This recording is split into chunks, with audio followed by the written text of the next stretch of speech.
Now you talk about terror. What about for me? I've been terrorized all my day. All my day.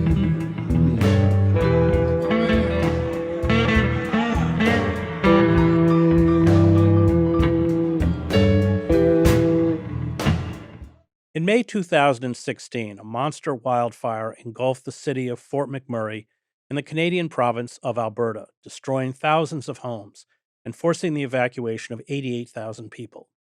The freakishly destructive conflagration, which tore into the town with such speed that residents barely escaped in their cars as their houses flared and vaporized, is a harbinger of the new normal, the kind of climate catastrophe that will become commonplace as the climate heats up and monster storms, heat waves, and wildfires proliferate.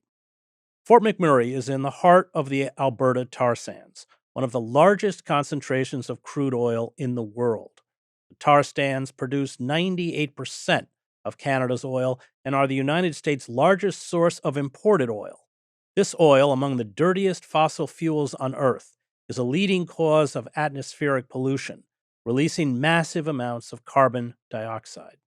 The production and consumption of 1 barrel of tar sands crude oil releases 17% more carbon dioxide than production and consumption of a standard barrel of oil. Tar sands oil is a thick, mucky, clay-like substance that is infused with a hydrocarbon called bitumen. The oil is extracted by a process known as steam-assisted gravity drainage, which occurs under the earth and is similar to fracking. In the northern part of the province, extraction is done by strip mining the remote boreal forest of Alberta, 2 million acres of which have already been destroyed. The destruction of vast forests sold to timber companies and the scraping away of the topsoil have left behind poisoned wastelands. This industrial operation, perhaps the largest such project in the world, is rapidly accelerating the release of the carbon emissions that will, if left unchecked, soon render the planet uninhabitable for humans and most other species. The oil is transported thousands of miles to refineries as far away as Houston through pipelines and in tractor-trailer trucks or railroad cars. More than 100 climate scientists have called for a moratorium on the extraction of tar sands oil. Former NASA scientist James Hansen has warned that if the tar sands oil is fully exploited, it will be, quote, game over for the planet. He has also called for the CEOs of fossil fuel companies to be tried for high crimes against humanity. Joining me to discuss the suicidal folly of our continued extraction of fossil fuels and the consequences for the planet is John Vaillant, author of Fire Weather, A True Story from a Hotter World, which is a finalist for the National Book Award. So let's begin. I'm just going to read this passage from the beginning of your book. It describes the fire itself. You talk about how within hours, overtaken by a regional apocalypse, drove serial firestorms through the city from end to end for days. Entire neighborhoods burned to their foundations beneath a towering pyrocumulus cloud typically found over erupting volcanoes. So huge and energetic was this fire-driven weather system that it generated hurricane-force winds and lightning that ignited still more fires many miles away. Nearly 100,000 people were forced to flee in what remains the largest, most rapid single-day evacuation in the history of modern fire. All afternoon, cell phones, dash cams captured. So, I mean, this incident that you build your book around, you at one point you compare it to the firebombing of Hamburg. But just lay out first the preconditions that are there, including, you write about it, the nature of the forest itself, which I think, as you write, was kind of the trees don't grow because it's designed or it's expected to burn. But before we get into what happened, just lay out the antecedents. Yeah, sure. It's good to be with you, Chris. The boreal forest system is the largest such forest system on Earth. It circumnavigates the northern hemisphere, goes all the way across Canada, all the way across Alaska, through Russia, where it's known as the taiga, into Scandinavia, touches down on Iceland, picks up again in Newfoundland, and heads off westward again across Canada, completing the circle.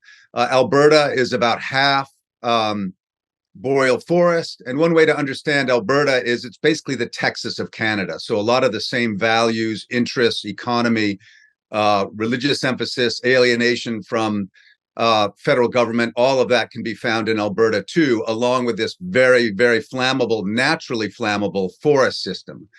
In May of 2016, when this fire broke out, you could say erupted, we were seeing a kind of a landmark in a steady trend of heating and drying. So the boreal forest system, largest, more sources of fresh water than any other biome, including the tropical jungle, but it's been slowly warming and slowly drying out. And on May 3rd, 2016, there were 5 separate wildfires burning around Fort McMurray. The conditions were really extraordinary, in the low 90s. And again, we're in the subarctic here. We're 600 miles north of the US border. So 90 degrees is a very unusual temperature. Not only that, we have relative humidity of about 11%. And to find a similar environment, you really have to go to Death Valley in Southern California to find a steady relative humidity like that. So now you have this naturally explosive fire system, the boreal forest, heated to Southern California temperatures and dried to desert dryness.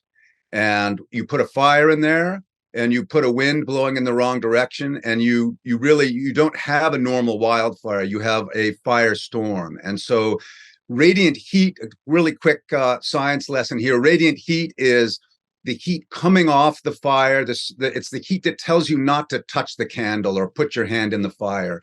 The heat that day coming toward Fort McMurray out of this wildfire was about 950 degrees Fahrenheit. And that's hotter than Venus.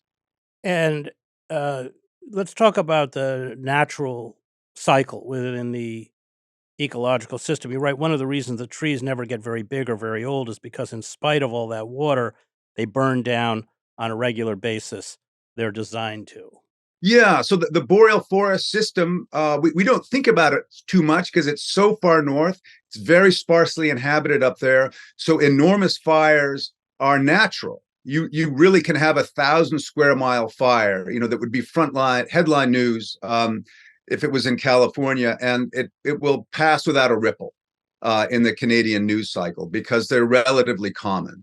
But this is where, again, Fort McMurray is an anomaly. It's a city of 90,000 permanent and temporary workers, 600 miles north of the U.S. border, in the middle of this forest system that is typically uninhabited and generally left to burn on its own. And so to put a large permanent city that has enormous economic value to the country in the way of a fire-prone environment is asking for trouble. And they had managed to deflect it in the past, and their number came up in May 2016.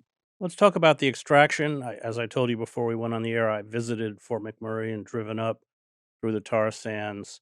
And it's very hard to grasp the size of the operation. I mean, these monster trucks, and it is, something out of a moonscape. But talk a little bit about the extraction, both in terms of the equipment, which you write about this, special equipment in the book, but also in terms of how vast it is. Yeah, it's when Canada talks about its petroleum industry, we think of oil wells and drilling rigs and things like that, and we really have to just forget all that.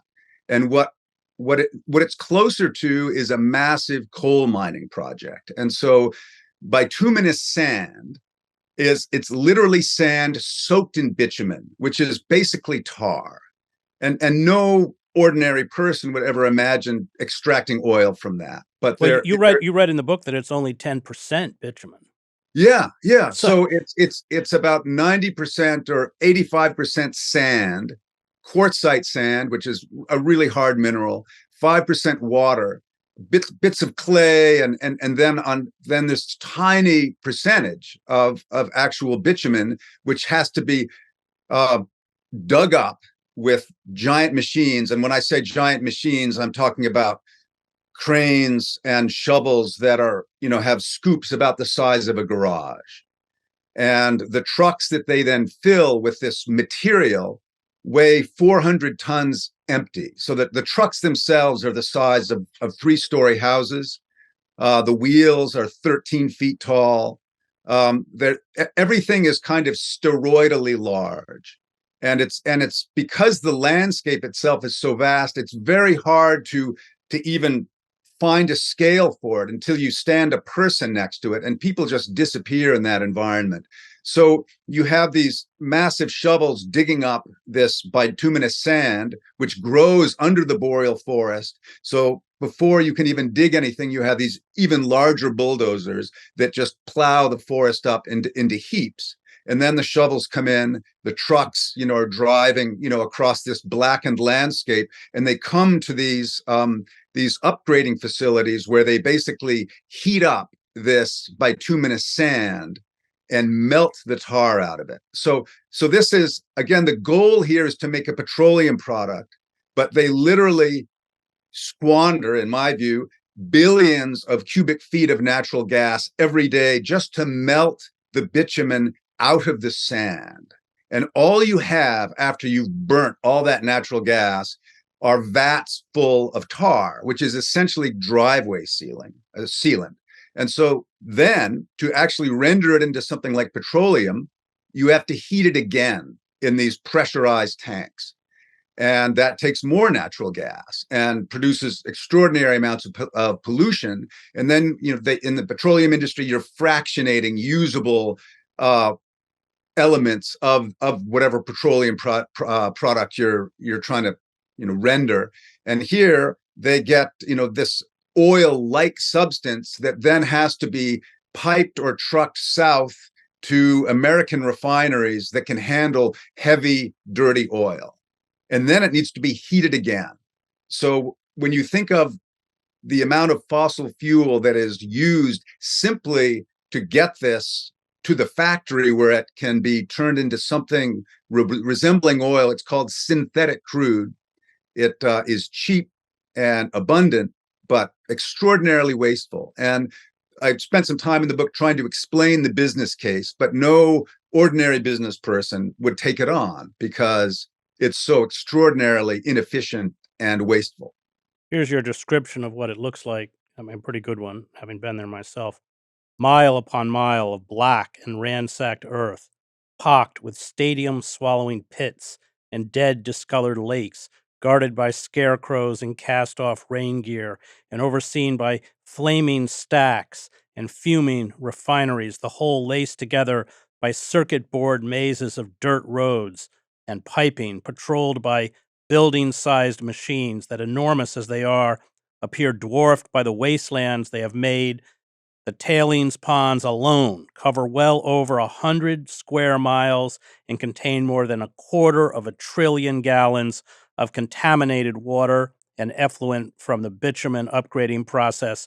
There is no place for this toxic sludge to go except into the soil or the air, or if one of the massive earthen dams should fail, into the Athabasca River. For decades, cancer rates have been abnormally high in the downstream community. I mean, what you're leaving behind, especially because this is such a large source of fresh water, is this gigantic poisoned landscape that's probably irrecoverable. Yeah, I think so. And that the petroleum companies working up there will be long gone by the time any serious reclamation has to happen. And so, in a sense, it's a sacrifice zone in the making. And there's really high rates of asthma in town. There's elevated rates of cancer, not just downstream, but in Fort McMurray itself. The smell of bitumen is, in the air, and people there joke, well, you smell that tarry smell when the wind's blowing the right direction, and you say it smells like money, but it also smells like cancer. Well, there is money to be made. I think the market's declined a bit with the drop in crude, but what I think you had in the book, that the average salary in Fort McMurray was, or household, was 200,000 a year.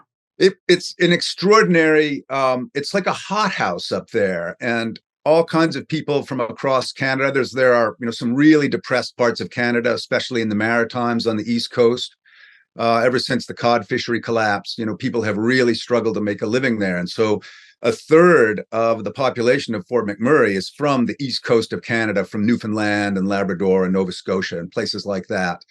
And this is really the only place they can basically simulate a middle class lifestyle, and they do it hundreds, and in that case, and thousands of miles from their families. But they've created these kind of simulacra of suburbia in these subarctic forestscapes, and it works for them, but it's a very artificial construct, because it's completely dependent on the bitumen industry, which is completely dependent on the global oil price. And bitumen, because everybody in the industry understands that it's really a third-rate material, it's kind of a stepchild of the industry. So it has to accept lower prices and deal with a lot of abuse, frankly, from people who are drilling actual oil out of the ground. Although a lot of these people, they may have their family in Fort McMurray, but they're put on buses. I saw the buses going up to these, because it's so vast, the area, go up to these man camps where I don't know how many days they work before they get to come back. So they're not actually living in Fort McMurray. There's kind of different tiers of inhabitants, and so there are these camp workers, and these camps really are like gulags. It's really cold up there in the winter, as you can imagine, 40, 50 below zero. These are insulated trailers that are stacked up. They look a little bit like polar research stations, except they are surrounded by heavy fencing, patrolled by guards. Everybody has to wear an RFID device so that they can be tracked wherever they go. They work 12-hour shifts. These facilities run 24/7, 365. They never stop. And these men have a look to them after a few weeks in that environment. There's kind of a pallor and a weariness that sets in. And as good as the money is that they're making, the toll on the soul is heavy. And then there's another population that lives in town in nicer houses, and they're able to have their families with them, and they've really thrown in their whole lot and moved everything up to Fort McMurray. They're permanent residents. So there are these two tiers of laborer up there, but ultimately they're all serving this giant machine, which is its sole purpose is to excavate, melt, and process and transport bitumen. Why is the security so heavy around the camps? I think there is anxiety around protesters. I think the bitumen industry has been a pariah in the petroleum industry for decades now, and it's been a target of environmental groups and environmental activists. They really honestly don't have that much to worry about, because it's so remote. It's so hard to get there. And there's only one road in, one road out. And again, there are police everywhere. I mean, I've really never been certainly in in North America, in a place that felt like it had such a heavy police/security presence. There are just many different private companies working up there, along with the RCMP and the city police.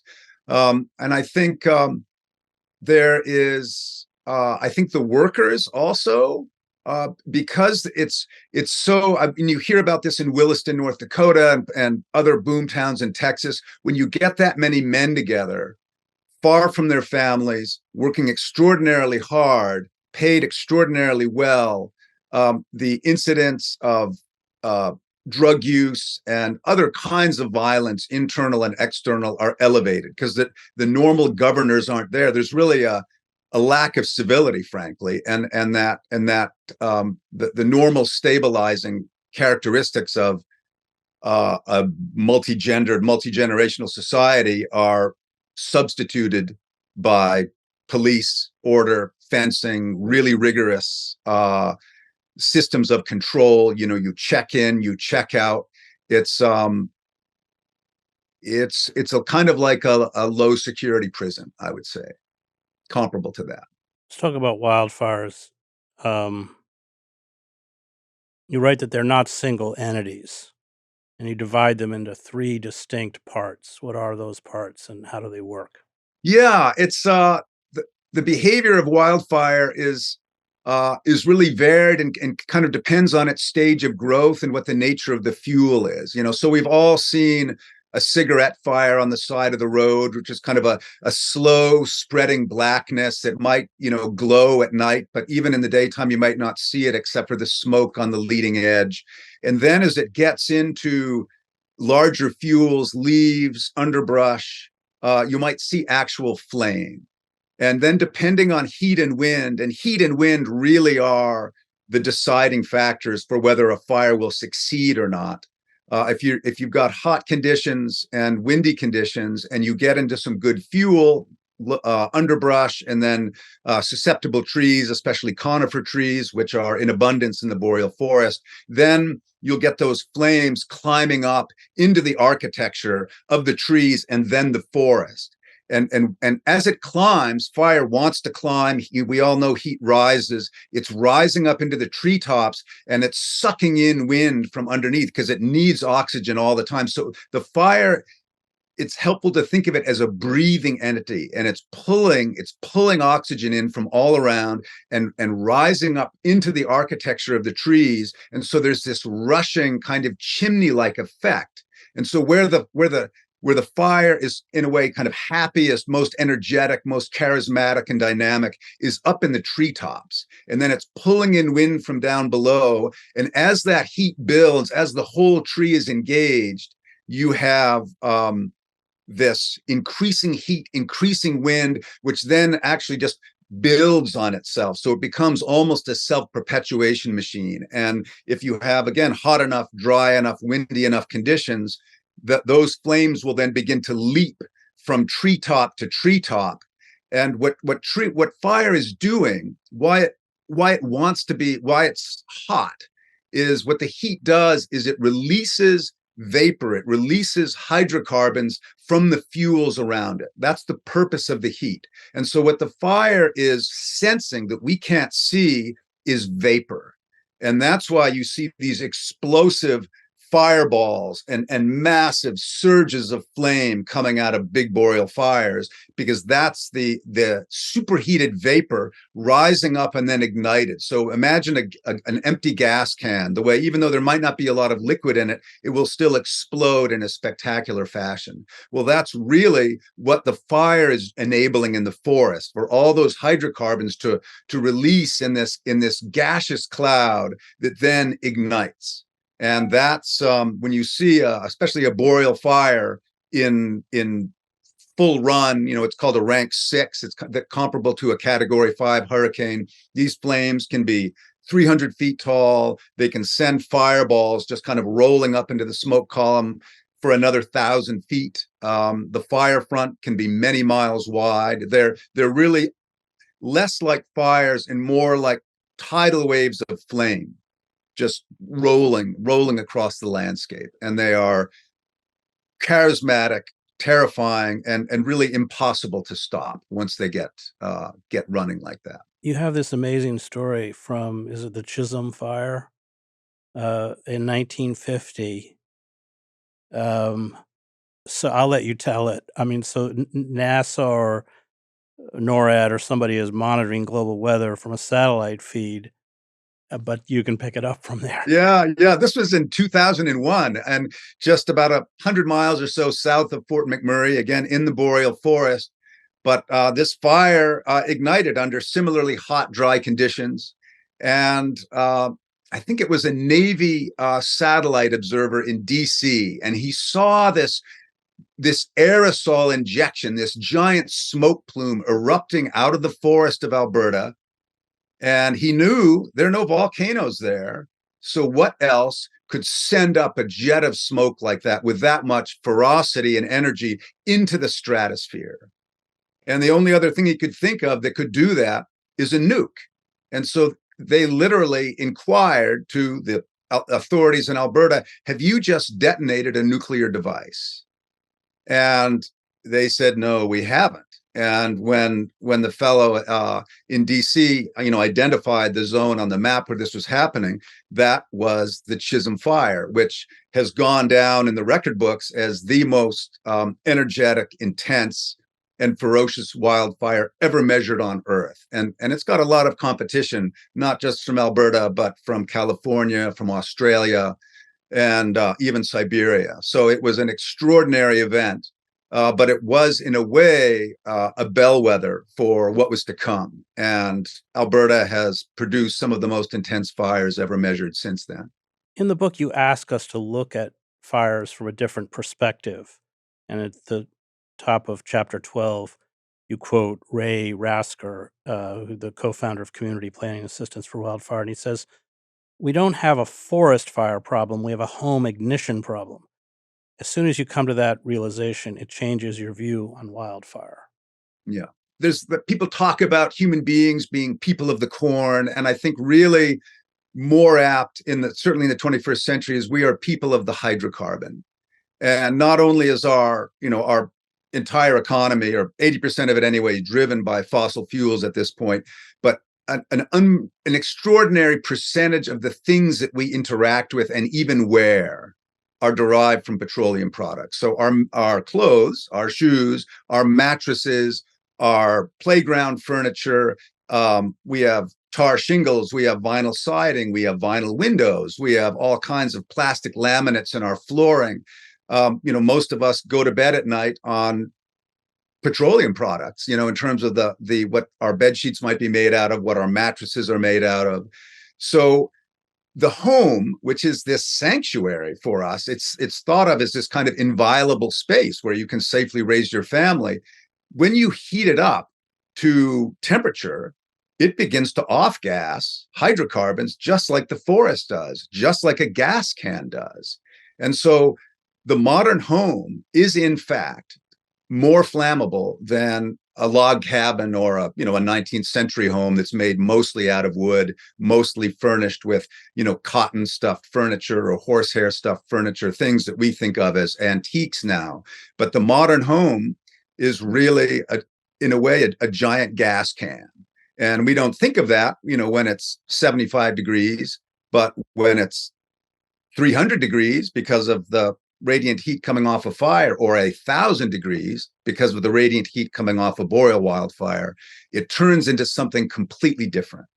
And firefighters discovered that in some really painful ways in May 2016. Well, that's what you call flashover.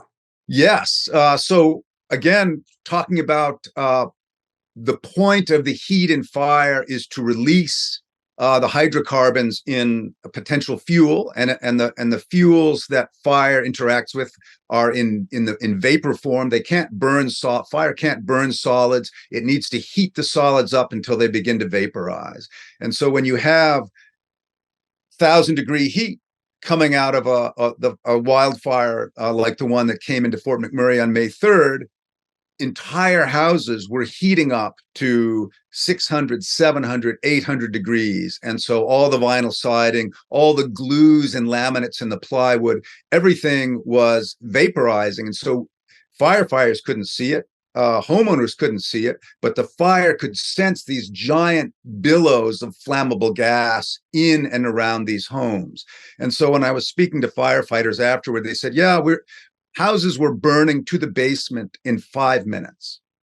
And I was sure that they were exaggerating, and not because they were untruthful, but just, there was a lot of adrenaline, there was a lot of fatigue. A lot of these guys didn't sleep literally for days on end because the fire just never let up. And so I just assumed, it was the fog of war type of a situation. And then I spoke to a physicist who specialized in home destruction and home flammability, a guy named Vito Bobrowskis in Seattle. And he said, yeah, no, that is possible to get those incredible burn times. And I said, well, can you explain it? And he said, well, you should probably look at the Hamburg firestorm from World War II, and that will give you an idea of the kind of energy and circumstances that were to be found in Fort McMurray in May 2016. So in the book, and I didn't know this till I read it in your book, that firestorm was completely engineered, where they, in preparation, erected buildings that replicated German construction styles, right down to sofa stuffing and the placement of babies' cribs. It was, yeah. So it was diabolical. Yeah. Yeah, but you really liken that engineering of the firestorm in Hamburg to our own the engineering that we live in. This is what is strange and cynical and sinister about this. Basically, Standard Oil, now Exxon, has and had a sideline in incendiary weapons. And they partnered with the US Army to develop a bombing program to ignite the city of Hamburg. And before doing that, they hired architects and set designers and carpenters to simulate German homes. And then they tested these incendiary devices on these homes in Utah and some other bombing ranges around the country and in the UK to see what combination of thermite and other products would work best for setting these houses on fire and actually engineering a firestorm. So it was, one of the most extraordinary and premeditated acts of state-sanctioned arson ever perpetrated, on a civilian population. And it was repeated numerous times in Germany, but also in Japan. Literally scores of cities were bombed this way in Japan as well during World War II. So there's this quite bizarre irony that now the modern home is its own incendiary device, in the sense that it is filled with petrochemicals and sheathed in many cases with petroleum products like vinyl siding and tar shingles. And so and it just kind of makes sense when you look at the petroleum industry. Its business is fire. And we think of it as oil. We might think of it as natural gas or bitumen, but its sole purpose is to burn. And that's the business that these companies are in. And so everything they touch, in a way, whether it's a plastic garbage can or a rubber tire or a beautiful modern home, at the root of it is this extraordinarily flammable substance, which is petroleum products. And so that it took me a while of researching and thinking about it to realize, and look around my own home, that I'm basically sitting inside a kind of incendiary device. And that is a strange feeling. And then it kind of makes you wonder, whose side is the petroleum company on, really? And it really changed my view of how we live and how we power our lives, and the strange ease we have with extraordinarily explosive substances, not to mention, a gas tank full of gas, basically set right behind our child's car seat, gas grills, and, we have flames burning in our basement with a water heater and furnaces. And we have an eerie comfort with this really destructive energy. And you ask, what role does the petroleum industry play in promoting and approving building materials that are supposed to shelter families from harm?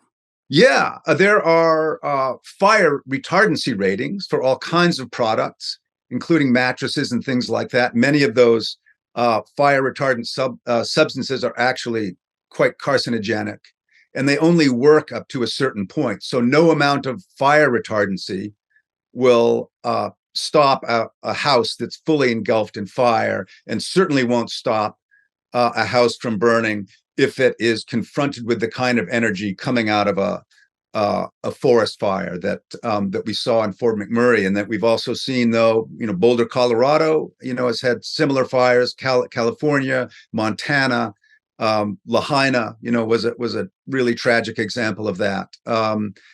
Canada has been burning literally all summer long, almost from coast to coast, and communities have been evacuated throughout the country, and several of them have burnt to the ground. And it's an energy that is really enhanced and enabled by the high petroleum content in our lives, in every aspect of our lives.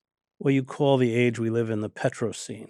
Yeah, yeah, the petroleum age, and I would date that really from around 1859 when the gusher at Titusville was released. The first industrial oil well. Standard Oil, now Exxon, and many other petroleum companies, was founded in 1870. That's when the kerosene industry really took off. That was kind of the precursor of the petroleum industry as we know it, and then obviously the automobile really set it in motion, so to speak. So there's evidence to suggest that the petroleum age is peaking right now, that we're hitting peak oil. There is a transition underway, if uneven, and there's a lot of pushback from a deeply entrenched petroleum industry and all the systems that are enabled by it and financed by it, including our politics. Here's a point that I guess I knew, but I once you articulated it, I thought it was kind of interesting. You said exhaust fumes, like the atmosphere that they flow into, are mostly invisible and easy to keep out of mind. But if that Silverado's tailpipe were directed back into the vehicle, the driver and all her passengers would be dead in minutes. If the Silverado's exhaust were piped into the driver's living room, she and her family would be dead in an hour. But somehow, when we run our cars outside, in quotes, in our shared atmosphere, all the soot and toxic gases magically disappear. It's really, Yeah. No, we've all of us alive today have grown up in the petroleum age, and it feels normal to us the way I think people smoking on airplanes and in doctors' waiting rooms felt normal to people in the 1950s. We're completely habituated to it to the point that it's invisible to us. But if you really stop and think about how petroleum and is rendered and what it in fact is, it's literally toxic at every stage of its life, from the moment it's drawn from the ground through the incredibly polluting refining process into our cars and where it's burned. And so, if you look at petroleum will kill you in every form, whether, as a liquid, as a toxic spill, as a gas, as an emission. And it's strange to think that we have surrounded ourselves and persuaded ourselves that this profoundly toxic substance is an ally to us and an enabler of this wonderful lifestyle that we live, that is now being compromised in measurable and visible ways by that very energy source.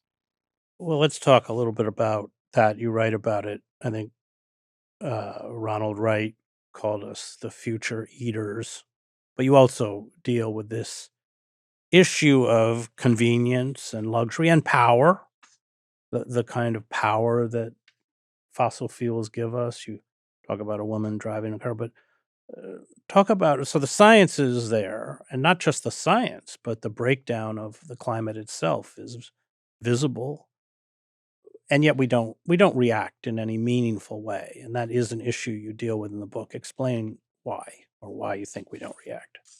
The ease, the sense of there's a kind of disassociation that we're engaged in our daily lives. And we might see the headlines now. Pretty much everybody in Canada knows somebody personally who's been evacuated due to wildfire. That's how ubiquitous it is up here now after this terrible summer we've had. And certainly many people in the States are no strangers to this either. And at the same time, we continue to drive. We may continue even to invest in the petroleum industry. We accept it, and I think, first of all, I think humans have a kind of adaptive genius for compartmentalizing and dissociating and managing risk.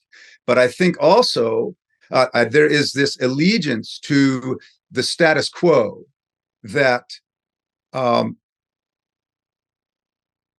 compromises our good judgment and compromises even our capacity for self-preservation. And so a really good illustration of this can be seen in Alberta, which has suffered terrible fires, but where the industry is heavily dependent on petroleum extraction.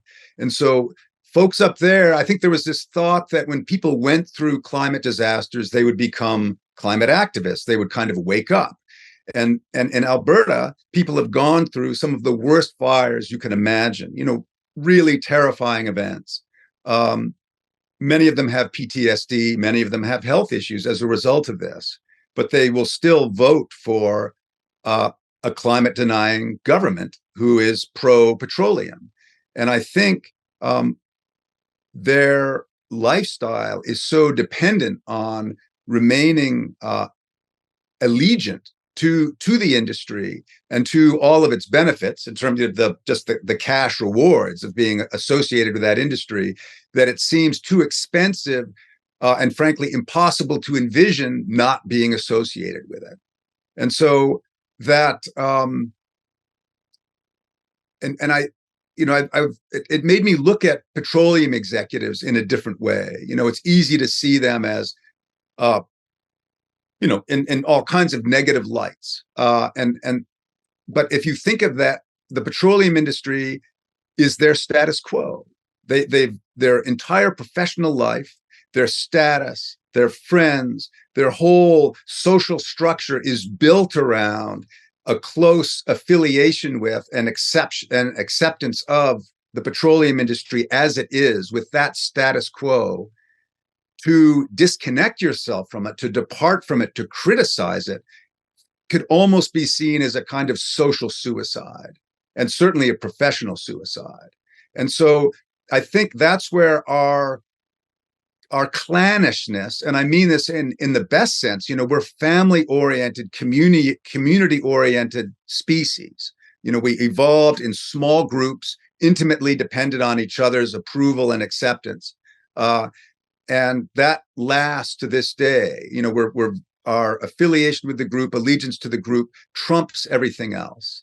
And so if that stability is dependent on petroleum or on the industry, it would be counterintuitive and almost insane to turn against it or reject it. And I think all of us, even those of us who think of ourselves as quite green, we're still underpinned. Like the foundation of our society is still petroleum driven, petroleum enabled, and it gives us this incredible mobility through travel. It's enabled extraordinary wealth because everything we do is multiplied. And I think that it's easy to forget that. But when you have an internal combustion engine or a jet engine or fossil fuel powered electricity, everything you do is enhanced and multiplied. So it's really like having a retinue of servants at your beck and call, but they're machines instead of human beings or animals. But all of that goes back to energy, and most of that energy thus far is fossil fuel driven. And so it's hard for people to imagine an alternative, and most of us are unwilling to give that up, especially when our financial system and our economy are so dependent on our continuing to buy, continuing to mortgage, continuing to invest ourselves and cantilever ourselves forward into debt and into consumption. And so we're really part of this larger machine that also enables us to live really quite beautiful lives in many ways, and to provide our children and our families with things that most people would want their families to have. And so it's not I don't think it's all cynical or malicious or anything like that. I think it's really, this is this lifestyle that we've become dependent on, and that status quo, it generates its own allegiance, and we need to put up certain blinders to maintain a comfort with it. And it's a really interesting psychological issue. And spending time with people in Fort McMurray really illuminated that, because these are really good, hardworking, earnest people who want the best for their families and were terrifically honest with me and open with me. And yet it's kind of like golden handcuffs. We have collectively as a civilization, we have golden handcuffs linking us to the petroleum industry as it exists now.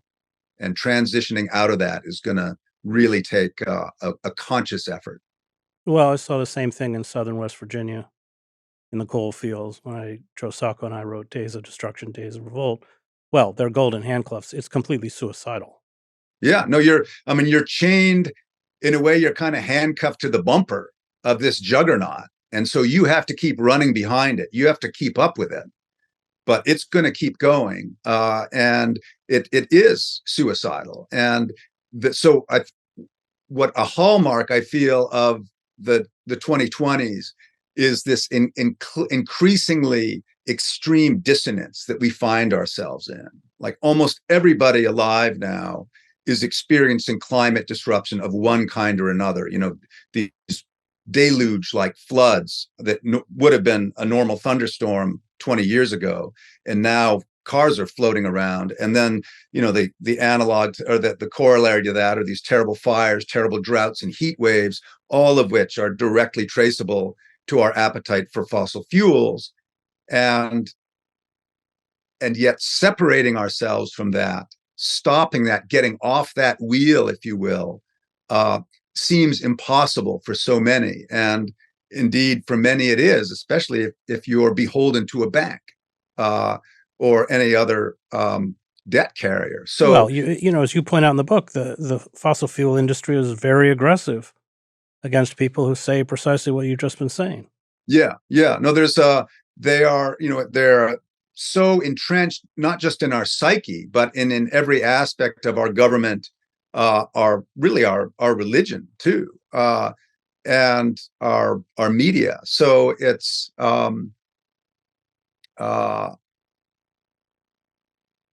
we're in to call it out feels like it's going against our best interests, and that is in the best interest of the petroleum industry to kind of maintain that illusion, I think, and maintain that anxiety in us.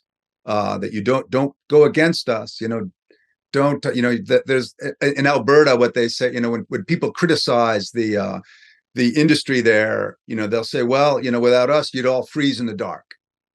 And there's that fear. And it really took me years of thinking about this to realize, well, the petroleum industry is actually only about 5 generations old.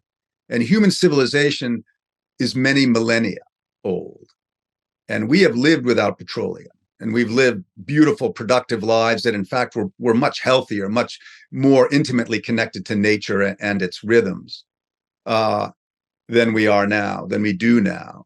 And so that's something I really tried to do in Fire Weather is invite the reader to kind of step back and look at this really anomalous time that we live in. This is the aberration. This isn't actually normal. We're in a strange and very disruptive experiment right now. And that experiment is an economy fueled by flammable, highly toxic substances. Well, we took, as you write in the book, 500 million years of energy and decided to set it alight in a century and a half. Yeah. I mean, nobody's ever burned through a trust fund that quickly. Right. And in a way, that's really what, petroleum is. We could have, it has enormous utility. I think it always will. But the profligacy with which we've burnt it is really unconscionable, and the egregiousness of the waste that continues to this day, where it's almost a virtue to burn as much as you can, is so twisted, and yet we've been persuaded through advertising and just the momentum of the culture that this is normal and desirable, and I think, the SUV is a beautiful illustration of that. That was a fabricated need that arose out of the 1990s, and they've been growing ever since. And this idea that you need to have this gigantic vehicle that requires vast quantities of natural resources and huge amounts of fuel to operate in order to feel safe and like you belong in the world, it's an illusion. And but it's so ubiquitous that it's hard to see it. Great. That was John Vaillant, author of Fire Weather, A True Story from a Hotter World. I want to thank the Real News Network and its production team, Cameron Granadino, Adam Coley, David Hebden, and Kayla Rivera. You can find me at chrishedges.substack.com.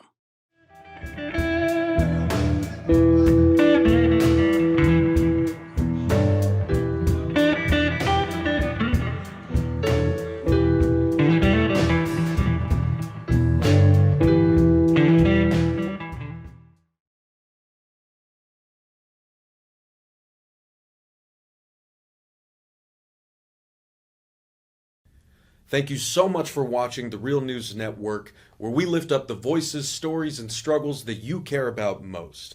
And we need your help to keep doing this work. So please tap your screen now, subscribe, and donate to the Real News Network. Solidarity forever.